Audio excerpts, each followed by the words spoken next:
It's Thursday and Halloween is approaching, and you know it because Target and Walmart and whatever shopping center you go to for food has all the decorations up. But I'm with it.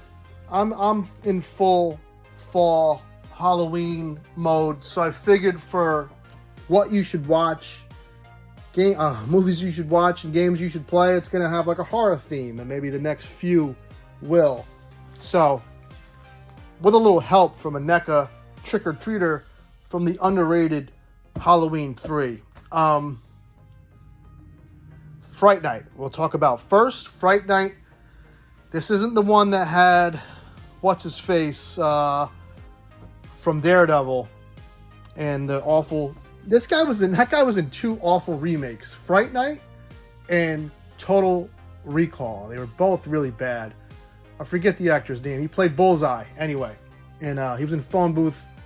Wow, am I off track? This is 85's Fright Night. My favorite vampire movie.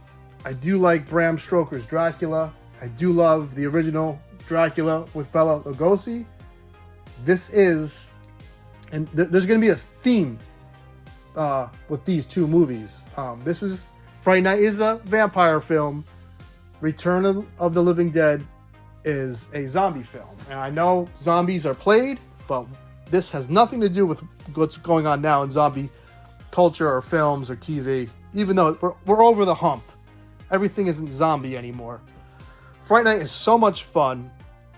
The main character has his name is Charlie. He kind of has the vibe from Gremlins. They almost look alike as well. You know, he's in the neighborhood. He thinks weird stuff is going on. No one believes him. And they really do a great job of how someone would act in your neighborhood if they told you, yo, my neighbor's a vampire. And you know, people laugh at him. He has to convince some people. And if you saw something weird, you know, you might think, well, damn, something's going on. They do a great job of balancing how you would react in a natural way. You would laugh at your friend and think he was nuts until you got further proof. And they do such a great job. Comedy and horror is great when it's done well.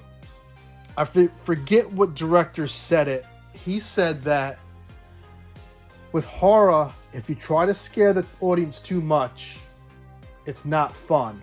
But if you try to make them laugh too much, it's not scary.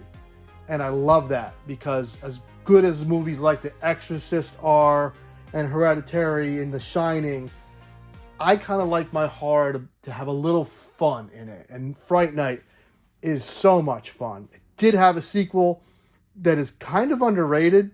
The word's out on Fright Night. Fright Night 2 is underrated. All the ones after it are awful. Definitely check out Fright Night. If you remember Wendy from Married with Children, she's in there, and I think she's naked, which is very weird to see. Whatever. Terrific film. Return of the Living Dead. Same kind of theme where it's funny, but only because when you work with somebody, you try to make work fun. And if you worked at a place that sold dead animals for, you know, labs for like research, you would try to make that job fun. And the two main characters are just two normal guys who, once the shit hits the fan, it doesn't stop, and it escalates and it escalates. And it is so damn entertaining to watch. It has it all. It's scary, it's gory, it's funny, but it's not, obviously it was written to be funny, but it's not trying to be like it's just naturally funny. Can't explain it. It's just perfect. This is the film that started the zombies wanting to eat brains. They all don't walk all slow. Some of them are real fast. Some of them are midgets. Anything and everything is a damn zombie in this film, and you will be there for it. You will love this film. It's a must-watch. Unlike Fright Night, this movie's sequel, which is kind of an oxymoron, The Return of the Living Dead 2, sucks. Part 3 sucks even harder. And they're remaking this film, which is very sad. You can't capture this kind of magic anymore. Say what you want about nudity, and you know, Harvey Weinstein and the perversion that went on with that.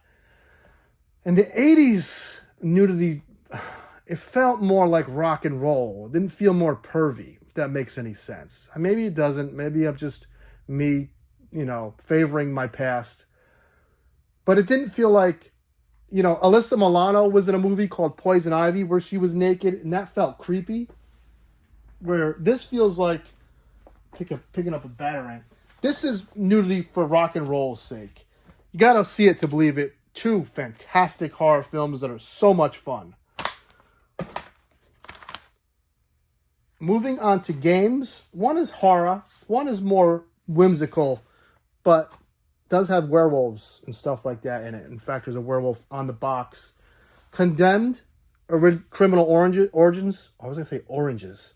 This was an Xbox 360 launch title. This actually got me to buy a 360. And my friend was like, "Oh, dude, why'd you get this?" Because I got NBA 2K, and it didn't look that good. It looked like a cleaned up version of NBA 2K that was running on PS2 and regular Xbox. Looked okay. And then we popped this in, and it was next level. In fact, it was so next level that there hasn't been many games. Well, there's been games sort of like it, but the way it blends physics, like if you walk past a pipe on the wall, you rip that pipe off the wall, and now that's your weapon. And you feel the impact. You feel the difference between hitting somebody with a pipe and a 2x4 and a knife. It's real weighty. And you're a detective, and you got to scan things, and there's a serial killer. It's real creepy. It's set in like a crack house in the city. It is so damn good, so visceral. And the sequel got more into the whimsical aspect or the fantasy aspect, and it suffered for it. This is so much better. Condemned Original Origins. They eventually put it on the PS3.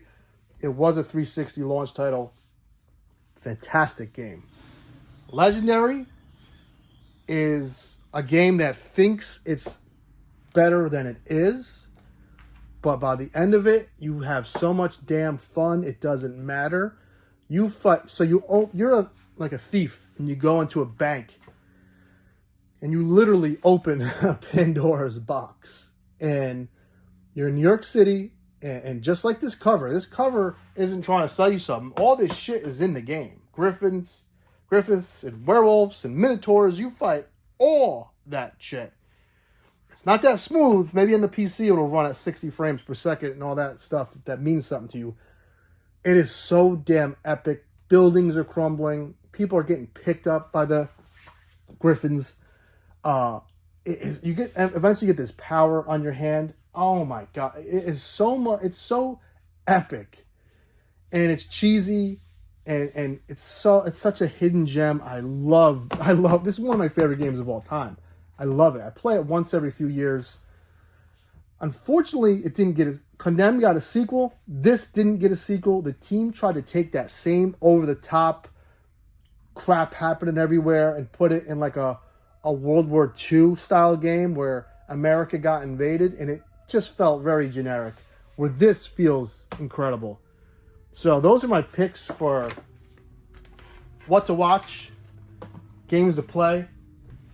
The must-watch is Return of the Living Dead. The must-play is Legendary because it's so out there. But these are 4 fantastic pieces of pop culture madness to check out. I hope you do, and I hope you get back to me. Or if you played or watched any of them, let's have a chat. Please subscribe, please like, and all that good stuff. Take care, have fun.